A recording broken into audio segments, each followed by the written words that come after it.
Good morning. Nearly 5 years after the big Reliance empire was split, the warring Ambani brothers have decided to bury the hatchet. The new peace deal in the Ambani family will surely prove to be a sentiment booster for our markets, which was stout of positive triggers. It's a no-brainer that the shares of the two Reliance groups will steal the limelight, although one is still not sure of the long-term impact of the truce. What's more, Asian markets bearing Japan are mostly positive. The good news is the rally is being led by China, which has been the worst performing market this year. Given the feel-good backdrop, we expect a firm opening and perhaps a positive finish too. If global cues remain positive and there are no fresh mishaps, the markets will be able to regain some of the lost ground. Some risks may still persist, mainly due to concerns about the European sovereign debt problems and possible overheating in China. In the immediate future, the key events to watch out for will be next week's GDP report and the progress of the monsoon. Nifty Volatility Index rose to 32.26% from 31.04 on Friday, up by 3.93%. On Friday, the Nifty rebounded from earlier morning lows to close at 4,931, up 89 points from day's low, primarily on account of buying in sectors like FMCG and auto. For today, we expect Nifty to open on a firm note due to strong global cues. Nifty 200 DMA is currently placed at 4,990 and we expect this level to act as a key resistance zone for the Nifty.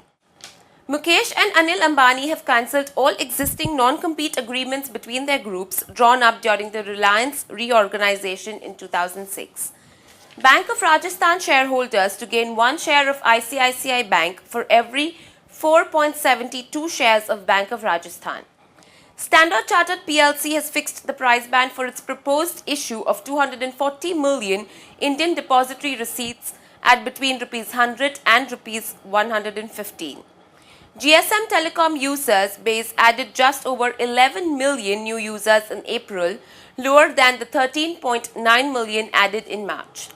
Maharashtra government plans to rope in foreign investment, creating a joint venture with the private sector or on lease to provide a new leash of life to closed spinning mills and those under liquidation. Foreign exchange reserves declined $2.9 billion to $273 billion for the week ended 14th May. Banks likely to fix base rate at 8.5 to 9.5%. Banks agreed to give clean loans to telecom companies to acquire bandwidth for 3G mobile telecom licenses. Moving on to the recommendations, the derivative strategies are: long Sesa Goa May future in the range of Rs 342 to Rs 344 for a target price of Rs 352 and a stop loss is to be placed at Rs 337. And long JP Associate future in the range of Rs 117 to Rs 119 for a target price of Rs 125 and a stop loss is to be placed at Rs 114. The technical calls are: a buy on Aban Offshore. We recommend traders to buy the stock between levels of Rs 675 to Rs 685 with an intraday target of Rs 715.